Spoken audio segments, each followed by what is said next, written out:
اور اسی میری پوائنٹس کے اوپر جو بھی ججمنٹ آئی اس ججمنٹ کے اوپر آج بھی کے پی کے اندر عمل درآمد وہ نہیں ہو رہا ہے، کیونکہ پہلی چیز میری تھی کریکولم کے اندر تبدیلی، اس کے بعد تھا ریلیجیس پلیسز کی پروٹیکشن۔ اب ان کا حل کیا ہے؟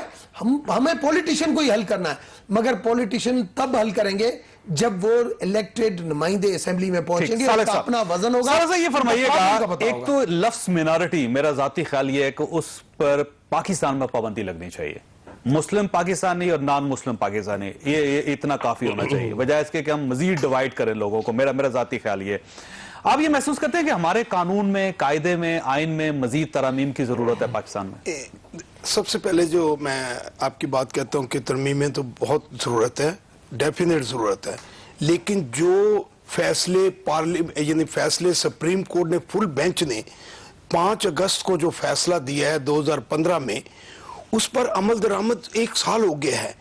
یعنی انہوں نے کہا ہے کہ جو مائنورٹی کا طریقہ کار جو ہے ہم غلط کر رہے ہیں، تعصب بڑھ رہا ہے، ہم ان کو دوسرے درجے کے شہری سمجھ رہے ہیں، یہ فل بینچ کا فیصلہ ہے 5 اگست کا، اس پر 1 سال ہو گیا، پارلیمنٹ نے ابھی تک عمل درآمد نہیں کیا۔ آپ بتائیں کہ، اور دوسرا یہ ہے کہ یہ جو سارا فرقہ واریت کی آپ نے آج تک ہمارے ملک میں کوئی نیشنل سینٹر موجود ہی نہیں ہے، سرے سے ہی نہیں، یعنی امریکن سینٹر موجود ہے، برٹش سینٹر موجود ہے، یعنی آپ کو پتہ ہے 28 سینٹر ہوا کرتے تھے، اور یعنی آپ کو پتہ ہے پاکستان میں 28 سینٹر تھے، الفلا میں بلڈنگ میں بھی ہوتا، یہاں پر بھی بلو ہے۔ جب آپ کا نیشنل سینٹر ہے تو ہمیں نیشنل اسپرٹ ہی نہیں ہمیں پیدا ہو رہی، مائنڈ سیٹ جو ہے وہ کیسے چینج ہوگا؟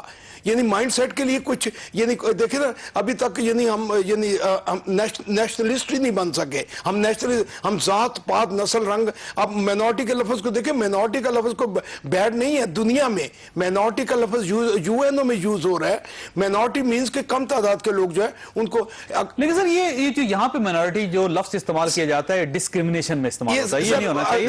دوسری بات یہ ڈویژن صرف یہاں تک نہیں ہے، جو مسلمان ہیں اس کے آگے پھر ڈویژن ہے، مائنڈ سیٹ تو دیکھیں، وہ سنی مسلمان ہے، وہ اہل حدیث مسلمان ہے، اور وہ دیکھیں وہ بریلوی مسلمان ہے۔ مائنڈ سیٹ کو سر 1956 کا جب آئین بنا اس میں مینورٹی کا نمائندہ کوئی نہیں تھا، 1962 کا آئین بنا اس میں مینورٹی کا نمائندہ کوئی، 1973 کا جو آئین بنا اس میں مینورٹی کا، 18ویں ترمیم جو ہی ہے اس میں مینورٹی کا نمائندہ کوئی نہیں تھا۔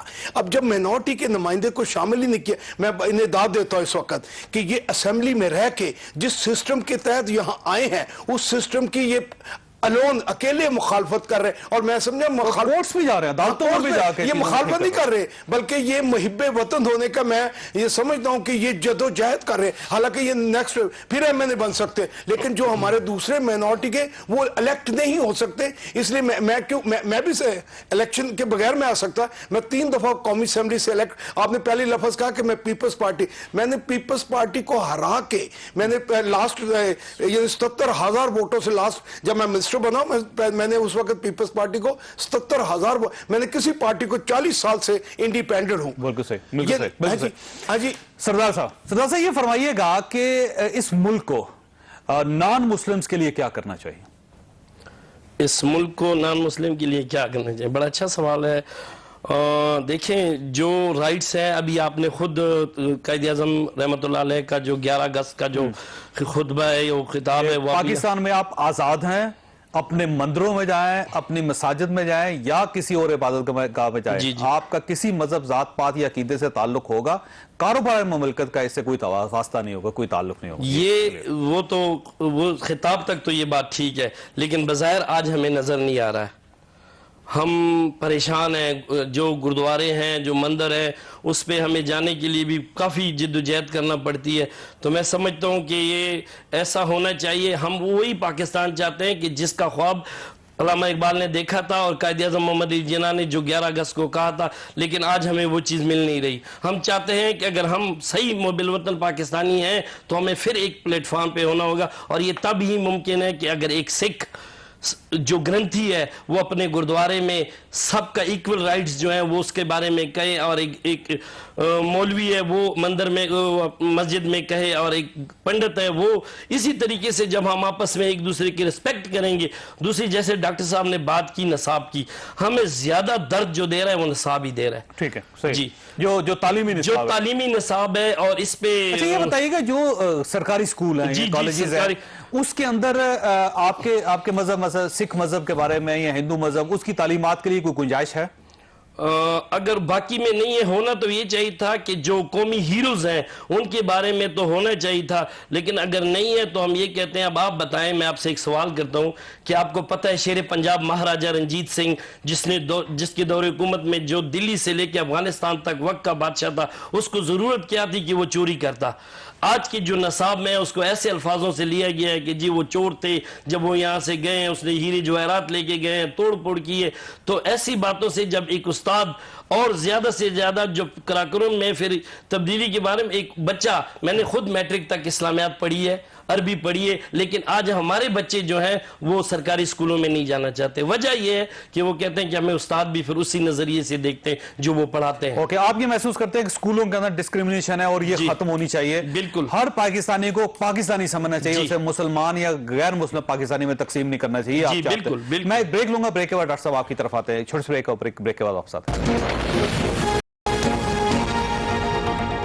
پروگرام میں دوبارہ خوش آمدید. ڈاکٹر صاحب یہ فرمائیے کہ یہ جو مختلف خبریں چل رہی تھی نان مسلم پاکستانیز کی طرف سے کہ زبردستی ہمیں مسلمان بنانے کی کوشش کی جاتی ہے، بچیوں کو اغوا کر لیا جاتا ہے، ان کا زبردستی نکاح پڑھا دیا جاتا ہے، یا آئلی قوانین جو ہے نان مسلمز کے اس میں انٹرفیئر کی جاتی ہے، کیا یہ بات درست ہے؟ پہلی چیز یہ کہ ہمارا بیسک رائٹ ہے کہ ہم اپنی بیسک ہماری جو ریلیجیس ایڈوکیشن ہے ہم پڑھیں، اور ہمیں ایون ایتھکس بھی جو ہے نا وہ بھی پڑھایا نہیں جاتا. ہمیں اس کے لیے اسلامیات پڑھنا پڑتا ہے کہ بھئی ہمارے پاس ٹیچر نہیں ہے. ایک تو ہمیں بیسک ریلیجیس ایڈوکیشن نہیں ملتی. دوسری چیز یہ کہ کافی ہماری جو کمیونٹی ہے وہ غربت میں جو گزارتی ہے، وہاں پہ اس کو فورسفلی کیسے ہوتا ہے، پہلے اس کو اغوا کرتے ہیں، اغوا کر کے اور اس کے بعد کہتے ہیں کہ یہ کنورٹ ہو گئی. یہ پرابلم سب سے زیادہ خواتین 99% خواتین 1% جو ہے. اور یہ 2-3-4 لوگ ایسے ہیں، 3-4 لوگ سندھ کے اندر ہیں. مین جو یہ پرابلم ہے وہ سندھ کے اندر ہے، کوٹ کی سائڈ پہ، ریڈ کی سائڈ پہ، کراچی میں، مطلب 3-4 ایسے لوگ ہیں جن کا کام ہی یہ ہے، جمسا آباد میں جس کا کام یہ ہے کہ وہ کہتے ہیں کہ آج ہم نے اتنے لوگ، آج ہم نے مطلب کمپٹیشن چل رہی ہے کہ ہم نے اتنے لوگوں کو جو کنورٹ مسلمان بنا دیا. تو اور جب بات آتی ہے تو آ کے اوپنلی کہہ دیتے ہیں کہ اسلام میں جبر نہیں ہے. بھائی اسلام مجھے پتا ہے کہ پریچ سے بڑا ہے، ہندو از بارن ہندو، ٹھیک ہے، آپ ہمارے پاس کوئی جو ہے وہ تبدیلی نہیں ہے. مگر آپ کو اگر اتنا یقین ہے، اگر آج کوئی کنورٹ ہونا چاہتا ہے، اسلام کی تعلیم لیتا ہے، تعلیم لینے کے بعد دنیا کے دروازے کھلے ہیں، اسلام کے دروازے سے 1400 سال سے کھلے ہیں، جو داخل ہونا چاہتا ہے زبردستی نہیں، زبردستی کی گنجائش نہیں ہے. اس کو بند کر کے رکھ جائے. آج کا بھی میں مثال دوں، ایک شادی شدہ لڑکی ہے، لڑکا ہے، ہمارا دونوں یہ کنڈری سائیڈ پہ رہتے ہیں نبی سر میں. وہ دونوں ایک کولی ہیں، کچھی کولی. دونوں کہاں گئے کہاں نہیں گئے، میں نے مفتی نعیم کو فون کیا، بنوریا ٹائم والے کو. اس نے کہا سر میرے پاس جو آتا ہے وہ میں نے اس کو کلمہ پڑھاتا ہوں، میں روانہ کر دیتا ہوں. اس کے بعد انہوں نے فون رکھ دیا، ابھی مجھے وہ جواب نہیں دے رہے. بھائی وہ دونوں شادی شدہ ہیں، آپ کیسے اس طریقے سے کر رہے ہو؟ ہب چوکی سے ایک ہوا، مطلب ایسے بہت سارے. لیکن سر اگر فرض کریں کہ کوئی شخص اپنی مرضی سے اسلام قبول کرنا چاہتا ہے تو اس پہ آپ کو کوئی اعتراض نہیں؟ بالکل نہیں ہے سر، ہمیں اس پہ کوئی اعتراض نہیں ہے، یہ بات بالکل ٹھیک ہے. لیکن جب فورس کنورژن ہوتی ہے تو پھر اس پہ درد ہوتا ہے. جی ہمیں سکھ کمیونٹی میں بھی ہو رہی ہے. جی تو ایسا بات پتہ ہے کیا، تب ہم لوگ ڈر جاتے ہیں، اس کے اوپر اسٹیٹمنٹ دینا ڈر جاتے ہیں. جب ایسی بات آتی ہے، یہی مولانا شیرانی صاحب تھے، جب اسلامی نظراتی کاؤنسل میں میرے ان چیزوں کے اوپر بحث ہوا، اس نے کہا کہ بالکل نہیں.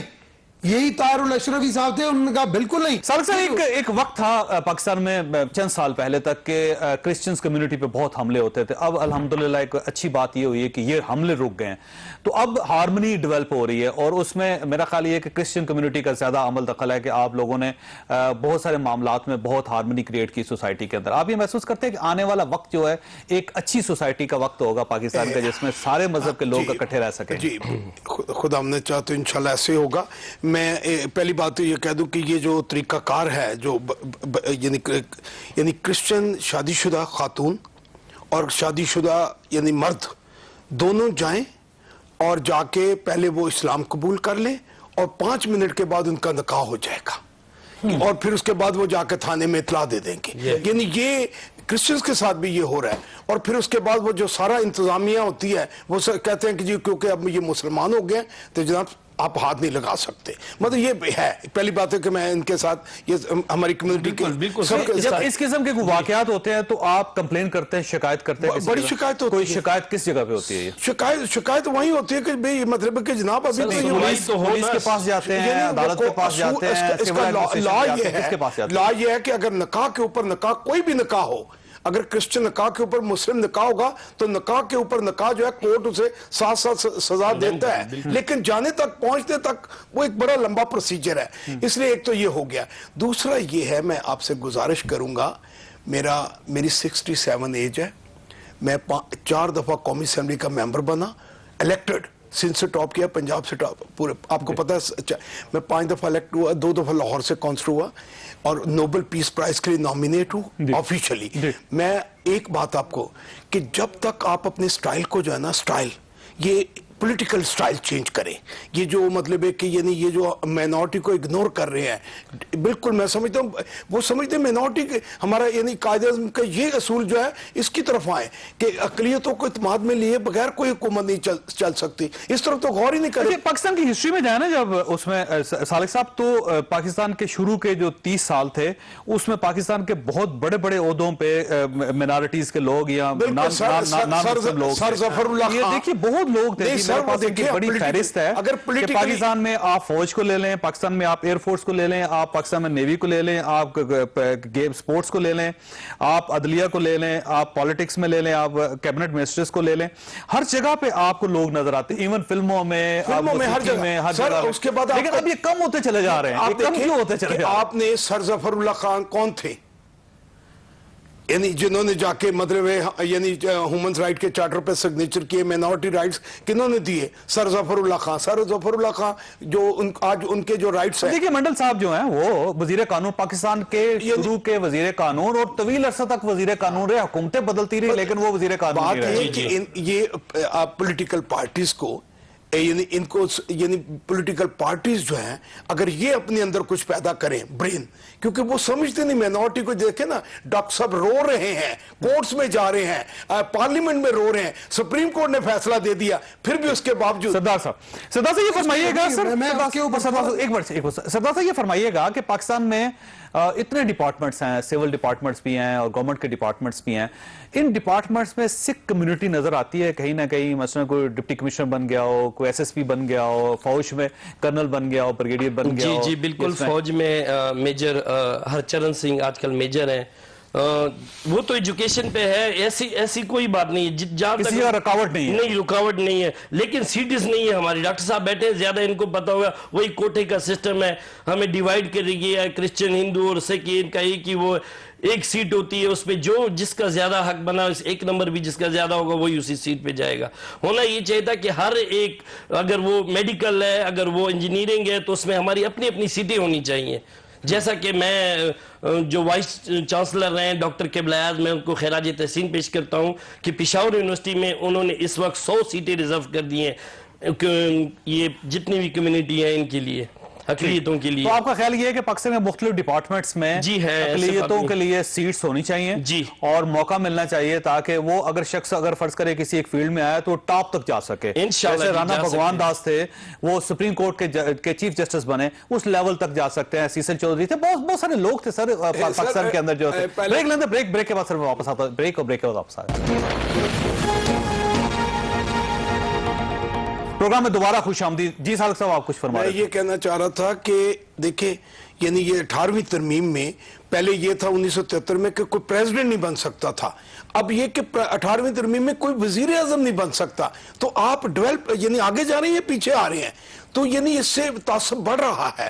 تو میری آپ سے گزارش یہ کہ ہمارا سب سے پہلے پولیٹیکل سسٹم کو ٹھیک کیجئے. ٹھیک ہے, اگر آپ چاہتے ہیں کہ تمام اپارچونٹیز تمام پاکستانیوں کو لیں, ہاں یعنی قومی اور صوبائی اسمبلیوں میں بذریعہ انتخاب کے ذریعے نمائندے لائیں, اور ڈاکٹر صاحب نے کی فائٹ کو ہم یعنی خراج تحسین پیش کرتے ہیں کہ انہوں نے بڑی فائٹ کی ہے. اور اگر نہیں کر سکیں گے ہم پھر یہ کہ ہم سڑکوں پہ آئیں گے, اور یعنی آپ نے کل دیکھا ہم لاکھوں کی تعداد میں اکٹھے ہو جائیں گے, اور پھر اس کے بعد جیلیں بھرو,